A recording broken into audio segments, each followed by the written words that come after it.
চিন্তা করুন, একজন লোক সারা গায়ে মারাত্মক জখম নিয়ে পুলিশ স্টেশনে ঢুকলো। অফিসাররা অবাক হয়ে তার দিকে তাকিয়ে আছে, আর সে বলল, আমি একজনকে খুন করেছি। হ্যাঁ, আজ আমরা এমনই এক শ্বাসরুদ্ধকর মুভির গল্প জানবো, যেখানে একজন সিরিয়াল কিলার বেছে বেছে শহরের সেরা সব ফাইটারদের শিকার করে। গল্পের শুরুতেই আমরা সেই জখম লোকটিতে দেখি কেউ নিজে থেকে এসে খুনের দায় স্বীকার করছে। এমন ঘটনা পুলিশ আগে কখনো দেখেনি। তদন্তে সব প্রমাণ মিলে যায়, আর আদালত তাকে খুনের দায়ে 5 বছরের কারাদণ্ড দেয়। এরপর গল্প সোজা চলে যায় 3 বছর পর। হাইওয়ের উপর একটা ভয়াবহ কার অ্যাক্সিডেন্টের সিন।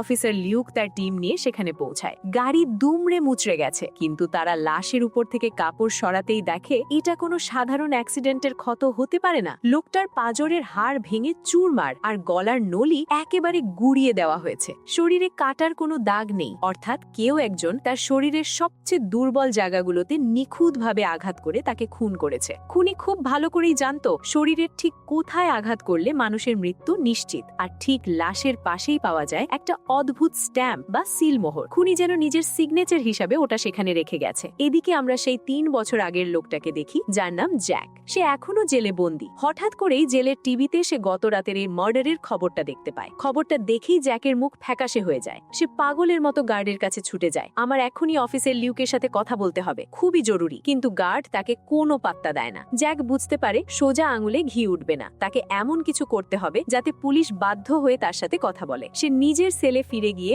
অন্য কয়েদিদের ইচ্ছে করে মারধর শুরু করে। মুহূর্তের মধ্যে পুরো জেলে চরম বিশৃঙ্খলা তৈরি হয়। ভয়ঙ্কর সব কয়েদিরা একজোট হয়ে জ্যাককে চারপাশ থেকে ঘিরে ফেলে, কিন্তু জ্যাক যেন একাই 100। সে সবাইকে একা হাতে পিটিয়ে তক্তা বানিয়ে দেয়। মারামারির এক পর্যায়ে কয়েদিদের লিডার একটা ভারী লোহার রড নিয়ে জ্যাকের মাথায় আঘাত করলে জ্যাকের চোখ রাগের জ্বলে ওঠে। সে চোখের পলকে লোকটার হাত পা ভেঙে দেয় এবং শেষ আঘাতটা করেই তাকে মেরে ফেলতে পারত। কিন্তু শেষ মুহূর্তে সে নিজেকে আটকে নেয়, কারণ সে নিজের কাছে প্রতিজ্ঞা করেছিল সে আর কখনো কারো জান নেবে না। অবশেষে গার্ডরা এসে পরিস্থিতি শান্ত করে। জেলখানায় এই তাণ্ডবের পর বাধ্য হয়ে অফিসার লিউককে জ্যাকের সাথে দেখা করতে আসে। জ্যাক তাকে বলে, গত রাতে যাকে খুন করা হয়েছে সে কে আমি জানি। লোকটা একজন তুখোর বক্সের ছিল। আমি আগে ওর সাথে রিংয়ে ফাইট করেছিলাম। খুনিকে চিনি না, তবে আমি জানি সে কি ভাবছে। এটা তো মাত্র শুরু, সে আরো অনেককে মারবে। খুনি শুধু খুন করার জন্য এসব করছে না, এর পেছনে বড় কোনো উদ্দেশ্য আছে। এরপর আমরা দেখতে পাই আসলে কি ঘটেছিল সেই বক্সারের সাথে। সে বক্সিং ছেড়ে একজন ভাস্কর বা আর্টিস্ট হিসেবে জীবন কাটাচ্ছিল। হঠাৎ একদিন তার স্টুডিওতে ওং নামের এক অদ্ভুত লোক এসে হাজির হয়। ওং তাকে সোজা মৃত্যুর চ্যালেঞ্জ ছুড়ে দেয়, যে হারবে সে মরবে। মারামারির এক পর্যায়ে বক্সার খেয়াল করে ওং এর একটা পা ছোট, সে শারীরিকভাবে কিছুটা প্রতিবন্ধী। কিন্তু এই প্রতিবন্ধকতা সত্ত্বেও ওং ছিল ভয়ঙ্কর লেভেলের একজন ফাইটার। বক্সার অনেক চেষ্টা করেও তার সাথে পেরে ওঠে না। শেষমেশ ওং একটা মারাত্মক কিক মেরে বক্সারের ঘাড় মোটকে দেয় এবং তাকে মেরে ফেলে। এদিকে অফিসার লিউক জ্যাকের অতীত ঘেটে জানতে পারে জ্যাক 3 বছর আগে জেলে যাওয়ার সময় 8 জন সেরা ফাইটারের নাম পুলিশকে দিয়েছিল, আর গত রাতে মারা যাওয়া বক্সার সেই 8 জনেরই একজন। লিউক সাথে সাথে আবার জ্যাকের কাছে ছুটে যায়। জ্যাক বলে খুনি আসলে প্রত্যেক ফাইটারকে তার নিজের স্পেশালিটি দিয়েই মারছে। বক্সারকে মেরেছে ঘুষি মেরে, আর যে কিক মারা এক্সপার্ট তাকে কিক মেরেই খুন করেছে। লিউক জিজ্ঞেস করে, তুমি এত কিছু কিভাবে জানো? জ্যাক লিউকের দিকে তাকিয়ে একটা শর্ত ছুড়ে দেয়। সে এই কেসে পুলিশকে সব রকম সাহায্য করতে রাজি, তবে তার বিনিময়ে তাকে এই মুহূর্তেই জেল থেকে বের করতে হবে। পুলিশ খুব ভালো করেই বুঝতে পারছিল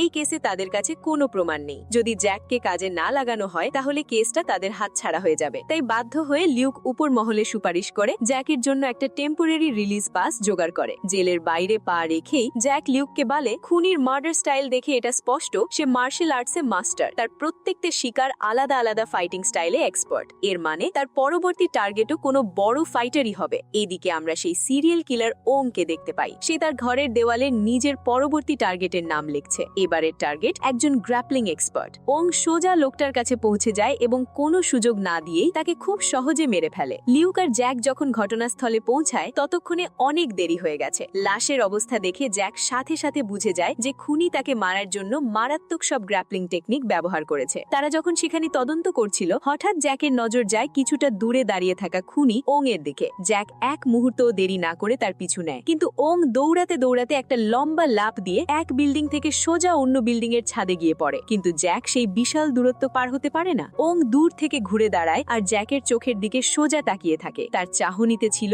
এক অদ্ভুত চ্যালেঞ্জ, যেন সে বলতে চাইছে তুমি আমাকে ধরতে পারবে না। এরপর জ্যাক তার নিজের বাড়িতে ফিরে আসে। তাকে দরজায় দাঁড়ানো দেখেই তার স্ত্রী শে নিয়ং সোজোরে তার গালে একটা থাপ্পড় বসিয়ে দেয়, কারণ সে তাকে না জানিয়ে এতদিন ধরে দূরে ছিল। কিন্তু জ্যাক তার এই অভিমানটা বুঝতে পারে। সে কোনো রাগ না করে শিনকে জড়িয়ে ধরে। জ্যাক তার বাবার কাছেও ক্ষমা চায়। আসলে জ্যাক ভেবেছিল বড় বড় ফাইটারদের হারিয়ে সে অনেক নাম কামাবে, কিন্তু সেই অহংকারেই একদিন ফাইট করতে গিয়ে তার হাতে ভুলবশত একটা লোক মারা যায় আর জ্যাকের পুরো জীবনটা ধ্বংস হয়ে যায়। জ্যাককে এমন হতাশ আর অনুতপ্ত দেখে শিন তার হাতে একটা সুতো বেঁধে দেয়। সে বলে, যখনই তোমার রাগ হবে এই সুতোর দিকে তাকাবে, এটা তোমাকে নিজের উপর নিয়ন্ত্রণ রাখতে সাহায্য করবে। পরদিন জ্যাক বাড়িতে শিনকে কাজে সাহায্য করছিল। হঠাৎ একটা পুরনো বাক্সের ভেতর সে অদ্ভুত একটা জিনিস দেখতে পায়। এটা সেই একই স্ট্যাম্প যেটা কিলার ওং প্রতিটা লাশের পাশে রেখে আসছিল। এটা দেখে জ্যাকের বুকটা ধক করে ওঠে। সে শিনকে জিজ্ঞেস করে, এটা তুমি কোথায় পেলে? শিন জানায়, প্রায় 3 মাস আগে একটা লোক তাদের বাড়িতে এসে জ্যাককে দেওয়ার জন্য এই স্ট্যাম্পটা দিয়ে গিয়েছিল।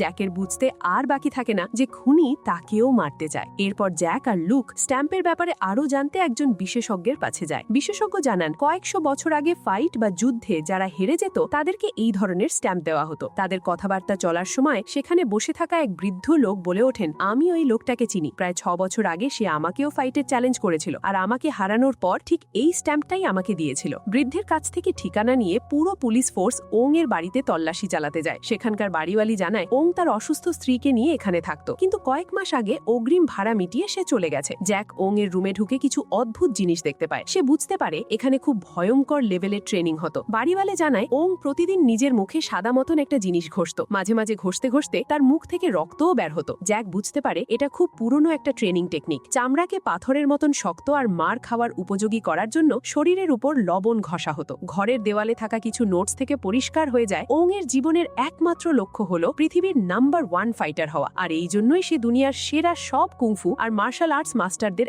এক এক করে খুন করছে। জ্যাক লুককে বলে, এবার খুনির পরবর্তী টার্গেট হবে এমন একজন যে অস্ত্র চালানোয় এক্সপার্ট। জ্যাকের কথা মতো তারা একজন তলোয়ার মাস্টারের খোঁজে যায় যে এখন একটা রেস্টুরেন্ট চালায়। কিন্তু সেখানে গিয়ে জ্যাক জানতে পারে লোকটার অনেক আগে একটা অ্যাক্সিডেন্ট হয়েছিল, যার কারণে তার হাতে এখন মেটাল রড বসানো। জ্যাক সাথে সাথে বুঝে যায় তারা ভুল লোকের কাছে এসেছে, কারণ ওং কখনো কোনো দুর্বল বা অসম্পূর্ণ ফাইটারের সাথে লড়বে না। তখনই জ্যাকের মনে পড়ে এই মাস্টারেরই একজন ছাত্র আছে যে হংকং এর খুব নাম করা একজন অ্যাকশন স্টার। তলোয়ার চালানো সে এই মাস্টারের কাছ থেকেই শিখেছে। সিন শিফট হয়ে সোজা হংকং এর একটা ফিল্ম সেটে চলে যায়। সেখানে অ্যাকশন স্টার লুই ফ্যান তার একটা স্টান্টের শুটিং করছিল। হঠাৎ সবাইকে চমকে দিয়ে ওং সেখানে হাজির হয়। সে সোজা ক্যামেরার সামনে এসে বলে, এটা কোনো সিনেমার ফাইট না, সবাই এখান থেকে চলে যাও। ওং এর ভয়ঙ্কর রূপ দেখে শুটিং সেটের সবাই ভয়ে পালিয়ে যায়। এরপর ওং লুই ফ্যানকে ফাইটের জন্য চ্যালেঞ্জ করে। লুইও নিজের তলোয়ার তুলে নেয় আর দুজনের মধ্যে শুরু হয় এক মারাত্মক তলোয়ার যুদ্ধ। লুই তলোয়ার চালানোয় দুর্দান্ত হলেও ওং এর ভয়ঙ্কর ট্রেনিং এর কাছে সে বেশিক্ষণ টিকতে পারে না। ওং একটা সুযোগ পেয়ে লুই এর পিঠে তলোয়ার ঢুকিয়ে দেয়, কিন্তু তবুও লুই হার মানে না। কিছুক্ষণ পর দুজনের হাত থেকেই তলোয়ার ছিটকে পড়ে যায়। তখন ওং নিজের পকেট থেকে একটা ধারালো ব্লেড বের করে লুই এর গলার রগ কেটে তাকে নির্মম ভাবে খুন করে। অফিসার লুক আর জ্যাক যখন ফিল্ম সেটে পৌঁছায় তখন সেখানে কেবল রক্ত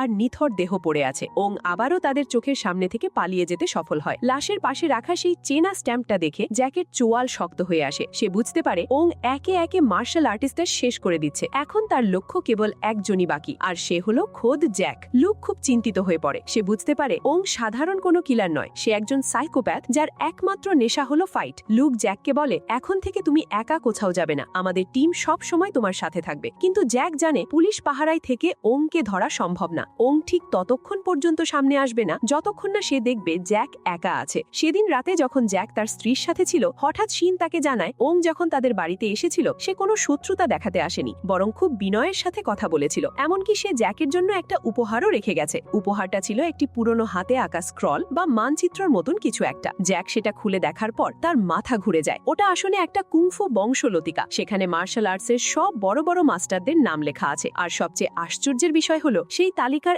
একদম নিচে জ্যাকের নামের পাশে ওং নিজের নামটা লিখে রেখেছে। এর মানে হলো ওং নিজেকে জ্যাকের উত্তরসূরি বা সমকক্ষ মনে করে। সে প্রমাণ করতে চায় যে জ্যাকের পর সেই হলো দুনিয়ার শ্রেষ্ঠ যোদ্ধা। পরদিন সকালে পুলিশ হেডকোয়ার্টার্সে খবর আসে শহরের এক বিখ্যাত মার্শাল আর্টস মিউজিয়ামে ভাঙচুর হয়েছে। জায়গাটা হলো শহরের এক পরিত্যক্ত ডকইয়ার্ড, যেখানে আগে অনেক বেআইনি ফাইট হতো। জ্যাক একা যাওয়ার সিদ্ধান্ত নেয়, কিন্তু লুক তাকে বাধা দেয়। লুক বলে এটা স্রেফ একটা ট্র্যাপ হতে পারে, কিন্তু জ্যাকের জেদের কাছে তাকে হার মানতে হয়। তবে লুক গোপনে জ্যাকের শরীরে একটা ট্র্যাকার বসিয়ে দেয় আর পুরো টিম নিয়ে আড়ালে তাকে ফলো করতে থাকে। জ্যাক যখন ডকইয়ার্ডে পৌঁছায় চারদিকটা ছিল একদম শুমশাম। হঠাৎ অন্ধকারের ভেতর থেকে ওয়ং বলে, জ্যাক তুমি আসায় আমি খুব খুশি হয়েছি। ওয়ং যখন অন্ধকার থেকে বেরিয়ে আলোয় আসে, ওয়ং হঠাৎ করে জ্যাকের জ্যাকের উপর ঝাঁপিয়ে পড়ে। দুজনের মধ্যে শুরু হয় এক অবিশ্বাস্য ফাইট। লড়াইটা এখন আর কেবল শ্রেষ্ঠত্ব প্রমাণের নেই, এটা এখন বাঁচার লড়াইয়ে পরিণত হয়েছে। ঠিক সেই মুহূর্তে লিউক তার টিম নিয়ে সেখানে হানা দেয়। পুলিশকে দেখে ওয়ং বিদ্রুপের হাসি ভাসে। সে যেন জানতই এমন কিছু হবে। ওয়ং মুহূর্তের মধ্যে উধাও হয়ে যায়। লিউক আর পুলিশ টিম যখন পরিস্থিতি সামলানোর চেষ্টা করছে, জ্যাক তখনই ঊর্ধ্বশ্বাসে নিজের বাড়ির দিকে দৌড়াতে শুরু করে। তার মনে কেবল একটাই প্রার্থনা, শিন যেন ঠিক থাকে। জ্যাকের চোখে তখন খুনের নেশা। সে বুঝতে পারে এই শয়তানকে না থামালে সে তার দুনিয়া ছাড়খাড় করে দেবে। লিউক সেখানে পৌঁছালে জ্যাক গর্জে ওঠে। সে জানায় ওয়ং একটা সাইকোপ্যাথ। সে শুধু শ্রেষ্ঠত্ব চায় না, সে চায় চূড়ান্ত নিষ্ঠুরতা। ঠিক সেই মুহূর্তে লিউকের ফোনে একটা মেসেজ আসে, একটা লাইভ লোকেশন। শহরের হাইওয়ের ওপরের সেই বিশাল ফ্লাইওভারের মাঝামাঝি। ওয়ং সেখানেই অপেক্ষা করছে। জ্যাক এক মুহূর্ত দেরি না করে পুলিশের গাড়ি নিয়ে সেদিকে রওনা দেয়। লিউক আর তার বাহিনী ব্যাকআপের জন্য পিছু পিছু যায়। ফ্লাইওভারের ওপর গিয়ে দেখা যায় এক ভয়ঙ্কর দৃশ্য। রাস্তার মাঝখানে দাঁড়িয়ে আছে ওয়ং। ওয়ং হাসতে হাসতে বলে, জ্যাক, আজ আমাদের লড়াইয়ের শেষ রাত। যদি তুমি আমাকে হারাতে পারো তবেই তোমার স্ত্রীকে বাঁচাতে পারবে, নয়তো সেও আজ ইতিহাসের অংশ হবে। শুরু হয় চূড়ান্ত লড়াই। এই লড়াই আর কোনো রিংয়ের ফাইট নয়, এটা একটা হাইওয়েতে চলমান বড় বড় ট্রাক আর গাড়ির মাঝখানে এক মরণপন্ন যুদ্ধ। ওয়ং আর জ্যাকের প্রতিটা ঘুষি আর লাঠি যেন বজ্রপাতের মতো শব্দ করছিল। ওয়ং অত্যন্ত নিপুণভাবে ট্রাকের নিচ দিয়ে স্লাইড করে জ্যাককে আক্রমণ করছিল। এক পর্যায়ে ওয়ং একটা লোহার পাইপ গিয়ে জ্যাকের পায়ে প্রচণ্ড আঘাত করে। জ্যাক যন্ত্রণায় মাটিতে লুটিয়ে পড়ে। ওয়ং তার বুকের উপর পা দিয়ে পৈশাচিক হাসি হাসে বলে, তুমি শেষ জ্যাক, মার্শাল আর্টসের লাজা এখন আমি। সে নিজের সবটুকু শক্তি একত্র করে ওয়ং এর সেই ছোট পাটা ধরে হ্যাচকা টান দিলে ওয়ং ভারসাম্য হারিয়ে পড়ে যায়। জ্যাক তার উপর ঝাঁপিয়ে পড়ে। শুরু হয় এক নৃশংস হাতাহাতি। জ্যাকের প্রতিটা ঘুষি ছিল প্রতিশোধের আগুনে তপ্ত। লড়াই করতে করতে তারা রাস্তার একদম ধারে চলে যায়, যেখান দিয়ে একের পর এক বিশাল 10 চাকার ট্রাক যাচ্ছিল। ঠিক সেই মুহূর্তে ওয়ং জ্যাকের গলায় হাত দিয়ে টিপে ধরার চেষ্টা করে। জ্যাকের দম বন্ধ হয়ে আসছিল, কিন্তু শেষ মুহূর্তে লিউক সেখানে পৌঁছে যায়। পরিস্থিতি হাতের বাইরে চলে যাওয়া দেখে লিউক বাধ্য হয়ে ওয়ংকে লক্ষ্য করে গুলি চালায়। ওয়ং এর কাঁধে গুলি লাগে আর সে ছিটকে গিয়ে পড়ে যায়। সেই হিংস্র ফাইটার ওয়ং, যে নিজেকে অমর ভাবত, মুহূর্তের মধ্যে পিষ্ট হয়ে যায়। তার শ্রেষ্ঠত্বের অহংকার ধুলোয় মিশে যায়। 3 মাস পর আমরা দেখি জ্যাককে, যে এখন পুরোপুরি সুস্থ। তার সাহসিকতা আর ওয়ংকে ধরার ক্ষেত্রে অবদানের কথা মাথায় রেখে আদালত তার সাজা মুকুব করে দেয়। জেলের কয়েদিরা এখন তাকে সম্মান আর ভয়ের চোখে দেখে। লিউক তার সাথে দেখা করতে আসে এবং জানায় যে তার কেসটা পুনর্বিচার করা হচ্ছে এবং খুব শীঘ্রই সে স্থায়ীভাবে মুক্তি পাবে। জ্যাক তার বাবার কবর আর শিনের সাথে নতুন করে জীবন শুরু করার স্বপ্ন দেখে। তবে সে জানে মার্শাল আর্টস কেবল মারপিট নয়, এটা নিজের উপর নিয়ন্ত্রণ রাখার এক মহৎ শিল্প। দেখা হবে পরের কোনো এক দুর্দান্ত গল্পে। আর হ্যাঁ, আমাদের সিনেবাড়ি চ্যানেলটা সাবস্ক্রাইব করতে ভুলবেন না। আল্লাহ হাফেজ।